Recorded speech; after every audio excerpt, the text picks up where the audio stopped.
Hello दोस्तों। आज हम बात करेंगे एसएससी सीजीएल 2026 के बारे में।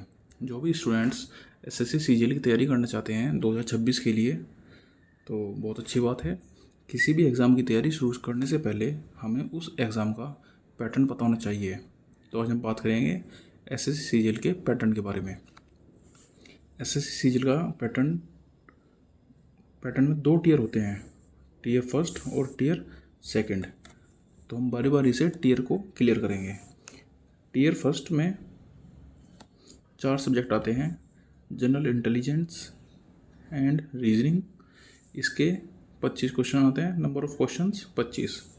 जनरल अवेयरनेस के 25 क्वेश्चन आते हैं, क्वांटिटेटिव एप्टीट्यूड के 25 क्वेश्चन आते हैं और इंग्लिश कॉम्प्रिहेंशन के 25 क्वेश्चन आते हैं।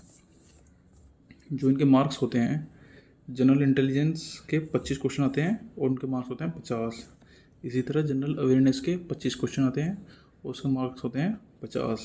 इसी तरह क्वांटिटेटिव एप्टीट्यूड के 50 मार्क्स और इंग्लिश कॉम्प्रिहेंसिव के 50 मार्क्स। जो हमारा टीयर फर्स्ट होता है ये एक क्वालिफाइंग नेचर का होता है। इसके नंबर फाइनल मेरिट में नहीं जुड़ते हैं, लेकिन इसमें नेगेटिव मार्किंग भी होती है। जो नेगेटिव मार्किंग होती है वो होती है 0.50 की, यानी कि अगर आप एक क्वेश्चन गलत करते हैं तो आपका 0.50 मार्क्स कटेगा। तो टीयर फर्स्ट में 4 सब्जेक्ट आते हैं, 25 क्वेश्चन आते हैं सबके, और टोटल क्वेश्चन हो गए 100 और टोटल मार्क्स हो गए 200। ये होता है हमारा सीजीएल टीयर फर्स्ट। और टाइम की बात करें तो टाइम होता है 60 मिनट्स। 60 मिनट्स में आपको चारों सब्जेक्ट्स कवर करने होते हैं, यानी कि 100 क्वेश्चन कवर करने होते हैं, और ये सिर्फ एक क्वालिफाइंग नेचर का होता है। अब इसके बाद बात करें तो टीयर 2। टीयर 2 में 2 पेपर होते हैं, पेपर फर्स्ट और पेपर सेकंड। जो पेपर फर्स्ट होता है ये सभी के लिए कंपलसरी होता है, कंपलसरी फॉर ऑल पोस्ट्स। लेकिन जो पेपर 2 होता है वो सिर्फ उन्हीं स्टूडेंट्स का होता है जो जीएसओ के लिए अप्लाई करते हैं। उनका एक अलग से पेपर होता है स्टैटिक्स का, वो होता है हमारा पेपर 2। पहले हम बात करेंगे पेपर फर्स्ट के बारे में। पेपर फर्स्ट में 3 सेक्शन होते हैं, सेक्शन 1, सेक्शन 2 और सेक्शन 3। सेक्शन फर्स्ट में मैथमेटिकल एबिलिटी के 30 क्वेश्चन आते हैं, मार्क्स होते हैं उनके 90। और दूसरा सब्जेक्ट होता है रीजनिंग एंड जनरल इंटेलिजेंस। इसके भी 30 क्वेश्चन आते हैं और मार्क्स होते हैं 90। इन 2 सब्जेक्टों को पढ़ने के लिए हमको मिलता है 1 घंटा।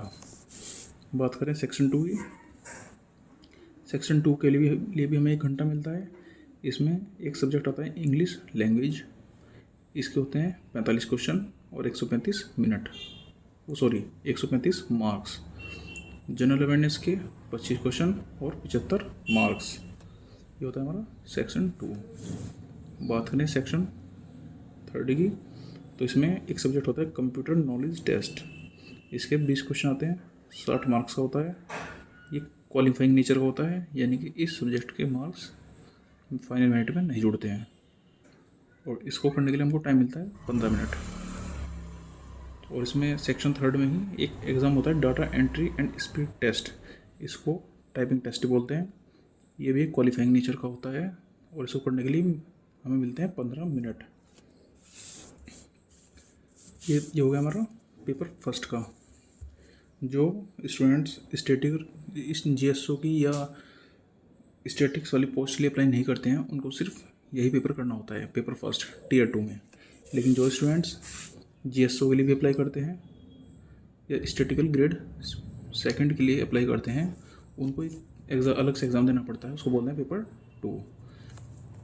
जो पेपर 2 होता है उसमें एक सब्जेक्ट होता है स्टैटिक्स। स्टैटिक्स के 100 क्वेश्चन आते हैं और नंबर होते हैं 200। और इस पेपर को पढ़ने के लिए हमको टाइम मिलते हैं 2 घंटे। इसमें नेगेटिव होती है 0.50 मार्क्स की, यानी कि एक क्वेश्चन गलत होने पर आपका 0.50 मार्क्स कटेगा। अब बात करें टोटल मेरिट की, तो जो पेपर फर्स्ट के लिए अप्लाई करते हैं, यानी कि compulsory for all post, statics वाली पोस्ट को छोड़कर। उनकी जो फाइनल मेरिट बनेगी वो 90 नंबर का हो गया मैथमेटिकल एबिलिटी, 90 नंबर का हो गया reasoning and general intelligence, 135 number का हो गया इंग्लिश लैंग्वेज और 75 नंबर का हो गया जनरल अवेयरनेस। तो इनकी मेरिट बनती है 390 नंबर में से। और जो स्टूडेंट स्टैटिक्स वाली पोस्ट अप्लाई करते हैं उनकी मेरिट बनती है 590 में से।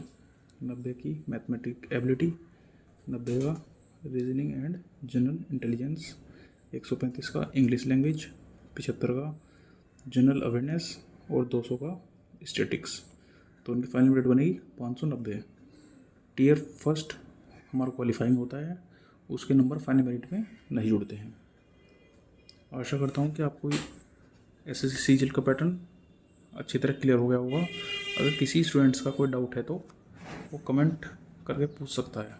Thank you.